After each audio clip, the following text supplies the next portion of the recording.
आप सभी का स्वागत है एक और न्यू वीडियो में। तो आज की वीडियो में एक्सप्लेन करने वाला हूँ बैटल थ्रू द हेवन का सीजन 5 के एपिसोड 40 को। और ये जो एक्सप्लेनेशन है एक नोवेल बेस्ड है, इसलिए स्टोरी और सीन्स आपस में मैच नहीं करेंगे, पर इसकी जो स्टोरी होगी जब ऑफिशियल एपिसोड आएगा तो उससे बिल्कुल सेम होगी। और जैसा कि आपने लास्ट एपिसोड में देखा था कि जियान ने हैंगफेंग को हरा दिया था, और वहीं पे जो फॉलन आर्ट फ्लेम का पाइथन होता है वो जियान के ऊपर हमला कर देता है और वो जियान को खा लेता है। वहीं पे जो एल्डर थे वो फॉलन आर्ट फ्लेम को फिर से कैद कर देते ट्रेनिंग टावर के अंदर। और वहीं पे जियान अकेडमी के सभी लोग काफी ज्यादा दुखी थे, क्योंकि उनको लग रहा होता है कि जियान मर चुका है। और वहीं पे हमें जियान दिखाया जाता है जो कि फॉलन आर्ट फिल्म के मैग्मा वर्ल्ड के अंदर बेहोश पड़ा हुआ होता है, और उसे बोन चिलिंग फिल्म ने चारों तरफ से कवर कर रखा होता है। और फिर कुछ ही देर बाद जियान होश में आ जाता है और अपने आप को जिंदा देख के वो काफी ज्यादा शॉक हो जाता है। और फिर यहाँ देखने लगता है और बोलता है कि तो अच्छा यहाँ पे फॉलन आर्ट फिल्म का जन्म हुआ है। तभी अचानक से उसे मास्टर की याद आ जाती है और वो पूछता है मास्टर आप ठीक तो हो ना। तो मास्टर बोलते मैं अब काफी ज्यादा कमजोर हो चुका हूँ, क्योंकि तो मैं यहाँ पे बेहोश हुए काफी ज्यादा टाइम हो चुका है, और मैं तुम्हें फॉलन आर्ट फिल्म से बचा रहा होता हूँ अपनी बोन चिलिंग फिल्म से, जिस वजह से जो मेरी एनर्जी है वो काफी ज्यादा कम हो चुकी, क्योंकि जो फॉलन आर्ट फिल्म वो तुम्हें रिफाइन करने की सोच रही होती है जिससे वो तुमसे ग्रीन लोटस फिल्म को ले पाए। पर वो तो अच्छा वो कि मेरे पास बोन चिलिंग फिल्म थी, जिस वजह से मैं उसे ऐसा करने से रोक पाया। पर इतने टाइम तक बोन चिलिंग फिल्म का यूज करने की वजह से जो मेरी एनर्जी वो काफी ज्यादा कम हो चुकी। अब मुझे ऐसा लगता है शायद मैं डीप स्लीप के अंदर चला जाऊंगा या फिर इस दुनिया से गायब हो जाऊंगा। और एक बात और याद रखना, मेरे जाने के बाद खुद के डिसीजन खुद लेना, किसी और के ऊपर डिपेंड मत होना। और ये सुन के जन काफी ज्यादा उदास हो जाता है और अपनी बॉडी को देखता है जहाँ पे बोन चिलिंग फिल्म ने उसे कवर कर रखा होता है। और मास्टर से पूछता है मास्टर क्या इससे बाहर जाने का कोई रास्ता नहीं है। तो मास्टर बोलते अगर मैं अपनी बॉडी के अंदर होता तो मैं सील्ड को तोड़ के तुम्हें बाहर निकाल सकता था, पर अभी मैं काफी ज्यादा कमजोर हो चुका हूँ, बस मैं इतना ही कर सकता हूँ तुम्हारे लिए। जितनी भी एनर्जी बची तब तक के लिए मैं तुम्हें बोन चिलिंग फिल्म से कवर कर सकता हूँ। जैसी बोन चिलिंग फिल्म का कवर तुम्हारी बॉडी से हटेगा वैसी फॉलन आर्ट फिल्म तुम्हारे ऊपर हमला कर देगी। हालांकि तुम्हारे पास ग्रीन लोटस फिल्म पर वो इतनी ज्यादा पावरफुल नहीं जो फॉलन आर्ट फिल्म को रोक पाए, इस वजह से तुम अपनी मौत का इंतजार कर सकते हो जब तक नहीं आ जाती है। ये सुन की जन काफी ज्यादा टूट जाता है और अपने मन में सोच लगता है कि मैंने तो अपने फादर से प्रॉमिस कर रखा है कि मैं उन्हें बचाऊंगा, और साथ ही मैंने यूनर से बोल रखा है कि मैं उसे लेने के लिए आऊंगा उसके क्लैन से। और ये सब सुन के जियान को जोश आ जाता है और बोलता है मास्टर मैं यहाँ पे ऐसे नहीं मर सकता हूँ, क्योंकि मैंने बहुत सारे लोगों से प्रॉमिस किया कि मैं उनको बचाने के लिए आऊंगा। इसलिए मास्टर आप मुझे बताइए कि मैं यहाँ से बच के कैसे बाहर निकल सकता हूँ। और वहीं पे जियान का जोश थे कि मास्टर बोलते ठीक है मैं तुम्हें अपनी सारी स्पिरिचुअल पावर दे दूंगा, साथ ही मैं तुम्हारी बॉडी के ऊपर एक बोन चिलिंग फिल्म का कवर भी बना दूंगा, जिससे तुम 3-4 दिन तक फॉलन आर्ट फिल्म से बच सकते हो, पर इससे मैं डीप स्लीप के अंदर चला जाऊंगा। ये सुन के जियान बोलता है मास्टर आप बिल्कुल भी चिंता मत करो, आपका ठरकी चेला आपको बिल्कुल भी निराश नहीं करेगा। ये सुन के मास्टर एक स्माइल देते और बोलते चलो अपना कल्टीवेशन पे ध्यान दो। ये सुनते जियान कल्टीवेशन करने के लिए जाने ही लगता है, तभी उसको याद आता है कि उसके पास एक ग्रीन लोटस फ्लेम का प्लेटफॉर्म है जो काफी ज्यादा ठंडा होता है, जिस वजह से जियान उसे अपनी स्पेस स्टोरिंग से बाहर निकाल लेते। और जियान को ये ग्रीन लोटस फ्लेम ली थी तब उसे मिला था, और जैसे जियान उसके ऊपर बैठता तो जियान के आसपास का जो टेम्परेचर तो वो काफी ज्यादा कम हो जाता है। और ये सब देख के मास्टर काफी ज्यादा खुश हो जाते हैं और बोलते वारे छोरे तूने तो कमाल ही कर दिया, लड़कियों को पटाने के अलावा भी तेरा कभी कभी दिमाग चल जाता है, और तुम्हें जरूरत पड़े तो तुम ग्राउंड स्पिरिचुअल पिल को भी खा लेना, जिससे तुम्हें काफी ज्यादा एनर्जी मिलेगी और फिर तुम यहाँ से निकलने में कामयाब हो सकते हो। और साथ ही जब तुम यहाँ से बाहर निकलोगे तब तुम काफी ज्यादा पावरफुल हो जाओगे, क्योंकि तुम डायरेक्ट फॉलन आर्ट फिल्म से एनर्जी ले रहे हो, जिस वजह से तुम्हारा कल्टीवेशन वो काफी ज्यादा बढ़ जाएगा। और ये सुन के जन एक स्माइल देता है और कल्टीवेशन करना स्टार्ट कर देता है। और जो ट्रेन टावर टूट चुका होता है उसकी पूरी तरीके से मरम्मत हो चुकी होती है, साथ ही ट्रेन टावर को फिर से खोल दिया होता है स्टूडेंटों की कल्टीवेशन के लिए। पर इस बात से जो स्टूडेंट थे वो बिल्कुल भी खुश नहीं थे, क्योंकि उनने इस ट्रेन टावर के अंदर कल्टीवेशन करने के लिए उन लोगों ने जियान को खो दिया है। और जो जियान की पैन गेट थी उसकी भी हालत काफी ज्यादा खराब हो चुकी थी, और जियान की पैन गेट को अब मैनेज करते थे भुजिया और हुआ, पर वो पैन गेट के लीडर नहीं थे, क्योंकि उनका माना था पैन गेट का सिर्फ एक ही लीडर था, वो था जियान टर्की। इसलिए आज भी नारे लगाए जाते टर्की लीडर जिंदाबाद, टर्की लीडर जिंदाबाद। और फिर हमें ट्रेन टावर का लास्ट लेवल दिखाया जाता है जहाँ पे फर्स्ट एल्डर कुर्सी के ऊपर बैठी हुई होते हैं, और वहीं पे काफी सारे एल्डर भी होते हैं। और उनमें से एक एल्डर आगे आता है और बोलता है एल्डर आपने जैसा की बोला था यहाँ की सिक्योरिटी बढ़ाने का, अब यहाँ पे हमने सिक्योरिटी काफी ज्यादा बढ़ा दी, अब तो फॉलन आर्ट फिल्म का बाप भी यहाँ से बाहर नहीं निकल पाएगा। तो फर्स्ट एल्डर बोलते ठीक है, और फिर थोड़ी देर सोचने के बाद बोलते क्या तुमने ब्लैक कॉर्निजन के लोगों के बारे में पता किया जिन लोगों ने इनर अकेडमी के ऊपर हमला किया था। और ये सुनती एक एल्डर बोलते कि हाँ मैंने उनके बाप के बारे में भी पता कर लिया, आप बिल्कुल भी चिंता मत करो, मेरे पास उनके पूरे खानदान का जन्म चिट्ठा रखा हुआ है, आप बिल्कुल भी टेंशन मत लो। ये सुन के फर्स्ट एल्डर फिर किस बात की देरी, फिर उन कुत्तों को ढूंढो और उनको मारो, क्योंकि उन्होंने इनर अकेडमी के ऊपर हमला करने की कैसे सोची, उनकी वजह से हमारी इनर अकेडमी की पूरी कॉन्टिनेंट के अंदर थू हो चुकी है, इसलिए इनको मार के पूरे दुई की कॉन्टिनेंट के अंदर एक एग्जांपल सेट करेंगे कि जीनान अकेडमी के ऊपर हमला करने का क्या नतीजा निकलता है। ये सुन के वो सभी के सभी एल्डर काफी ज्यादा जोश में आ जाते हैं और बोलते ठीक है एल्डर। और फिर तभी जो फर्स्ट एल्डर होते हैं वो काफी ज्यादा उदास हो जाते हैं और धीरे सी आवाज में बोलते हैं तुम सभी को क्या लगता है वो अभी भी जिंदा होगा क्या नीचे। और ये बात सुनते सभी एल्डर काफी ज्यादा उदास हो जाते हैं और कोई भी जवाब नहीं देते हैं। तभी थोड़ी देर बाद फर्स्ट एल्डर बोलते हैं उस मैग्मा वर्ल्ड के अंदर तो एक डाउजोंग लेवल का वॉरियर भी इतने दिन तक जिंदा नहीं रह सकता है, तो उसका जिंदा बचना तो बिल्कुल नामुमकिन है, पर उसकी कुर्बानी पूरी इनर अकेडमी के अंदर याद की जाएगी। और हाँ उसका एक छोटा भाई भी तो था, मैंने सुना भी था वो कि इनर अकेडमी आया था और फिर उसके बाद वो ब्लैक कॉर्नर रीजन चला गया, इसलिए उसके बारे में पता करो और उसकी मदद करो छुपकर, क्योंकि इतना तो हम जियान के लिए कर ही सकते हैं, क्योंकि उसने हमारे लिए जान भी दे दी। और ये बोल के फर्स्ट एड और बाकी के एडर वहां से चले जाते, पर फर्स्ट एड को ये नहीं पता था उनके जस्ट नीचे ही और कुछ ही दूरी पर टाइगर अभी जिंदा है और उसकी पूरी बॉडी को बोन चिलिंग फ्लेम ने कवर कर रखा है और बैठा हुआ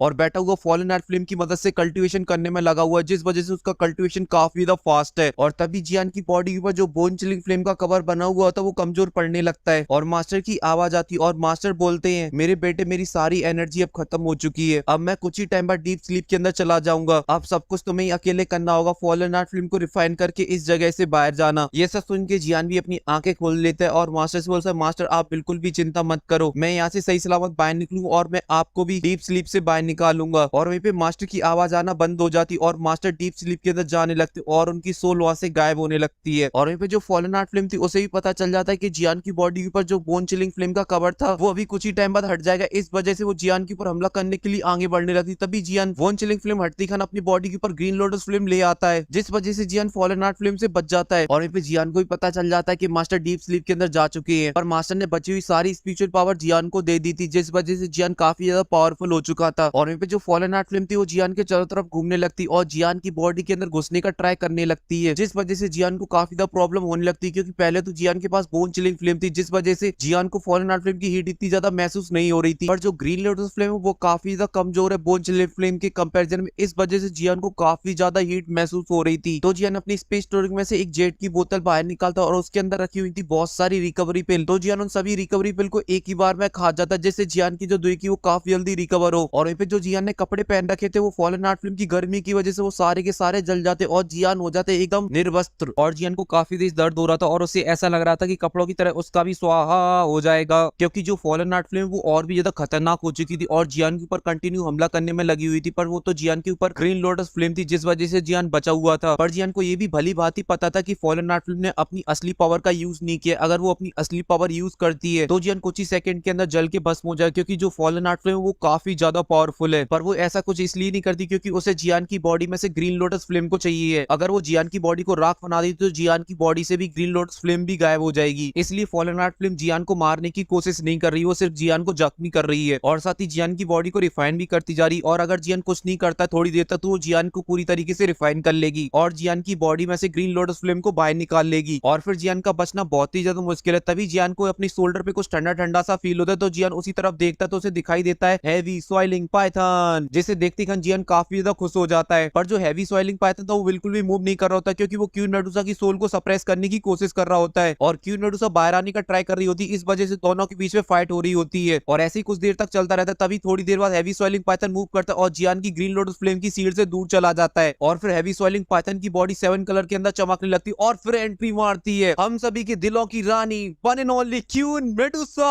और हाँ, इसके आगे मैं कंटिन्यू करूं उससे पहले आप लोगों से एक छोटी सी रिक्वेस्ट है, अगर आपके आसपास कोई है तो प्लीज ईयरफोन का यूज करिए या फिर वहां से नोद वगैरह हो जाइए। और साथ ही आप लोग इसके अंदर जो ठरक देखोगे उसमें मेरा कोई योगदान नहीं, वो सारी की सारी जियान की है। अब वहाँ पे हमारी दिलों की रानी क्वीन मेडुसा आ चुकी होती है और हैवी सॉइलिंग पाइथन वहां से जा चुका होता है और जैसी क्वीन मेडुसा वहां पे प्रकट होती है तो क्वीन मेडुसा के जो कपड़े होते हैं वो जलना स्टार्ट हो जाते हैं और कुछ ही देर में जो क्वीन मेडुसा के जो कपड़े होते हैं वो पूरी तरीके से जल जाते हैं। क्वीन मेडुसा पूरी तरीके से निर्वस्त हो चुकी होती है और जब जियान क्वीन मेडुसा को इस तरीके से देखता तो जियान का दिल जोर जोर से धड़कने लगता है, धक धक, क्योंकि जियान जब वस्त्र में भी क्वीन मेडुसा को देख लेता तो उसके मुंह से लार टपकने लगती थी। अब तो वो बवाल मोड में थी, अगर इस रूप में अगर कोई और भी देख ले तो उसका पूरा सिस्टम ऊपर से नीचे तक हिल जाए और जियान तो ऊपर से नीचे तक भरा पड़ा हुआ था। ये देख के बस जियान के दिल से बस यही निकलता है,